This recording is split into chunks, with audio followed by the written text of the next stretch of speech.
Learn from me, for I am gentle and humble of heart. These words of Jesus we hear on the 14th Sunday in ordinary time. Our heart, we take it so often for granted. Indeed, healthy as we are, we do not take time to reflect how wonderfully our heart works. But wonderful work it does. It beats about 35 million times in a year. And these beatings of your heart, are they beatings of joy? The psalmist tells us, in the Lord do our hearts find joy. Moreover, the heart pumps yearly 9 till 10 million liters of blood through your body. Indeed, what is in the heart is pumped through your whole body, enabling all organs, muscles and brain to function as needed. This is true for blood, but also for humility. If humility is in your heart, it will flow through your whole body, removing pride from your mind, making you genuflect for the Lord in the Blessed Sacrament, enabling you to speak words from the depth of your heart, and no longer let you look down upon people, but be among them with humble, loving care. Indeed, this is the greatness of a heart that is humble.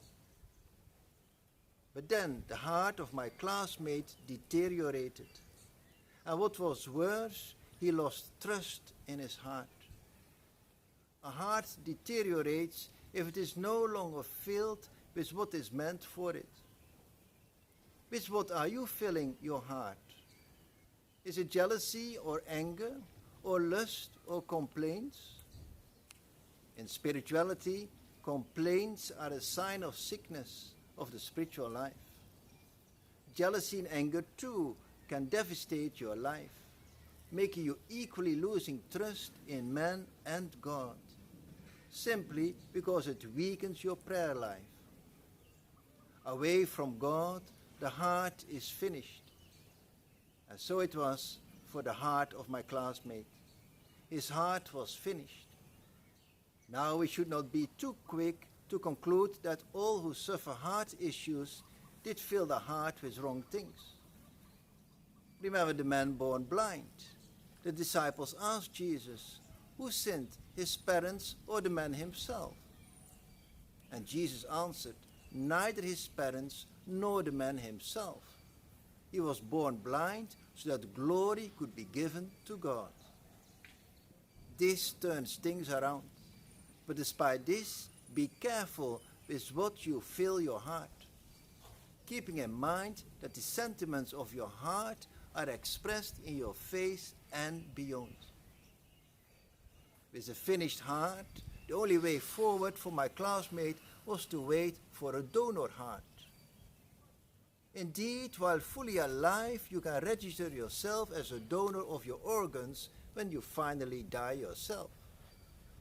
It was this that brought new life to my classmate. Now he walks around with the heart of another person, fully alive and kicking, or should we say swimming, because that is his favorite sport. And lo and behold, in the recent World Transplant Games, he became world champion in swimming. Glory to God. To receive a new heart is indeed reality in the medical world, but also in the spiritual world, as we hear through the prophet Ezekiel. I will give you a new heart and put a new spirit within you, and I will remove the heart of stone from your flesh and give you a heart of flesh. Your heart is your life force. Once your heart has become stone, it can no longer give life. And this happens to us when we harden our heart. You harden your heart when you are no longer humble, no longer generous, and no longer open to the Spirit and the people around you. And so the psalmist summons us, harden not your hearts as at Meribah, as on that day at Massa in the desert, when your fathers put me to the test, when they tried me, though they saw my work. When my classmate experienced serious heart failures, he went to the heart specialist, and indeed he allowed his heart to be removed, and this in view of hope and new life. So you too, when you start living according to the flesh, and you are no longer humble enough to ride on a donkey, then come to the Lord and learn from his gentle and lowly heart.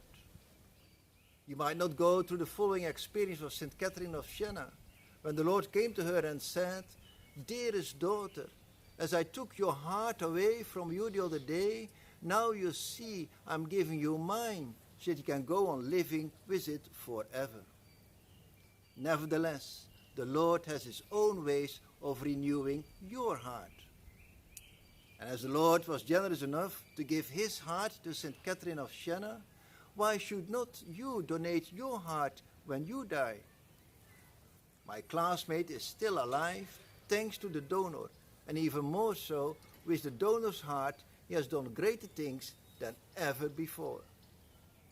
Truly, learn from the Lord, for he is gentle and humble of heart.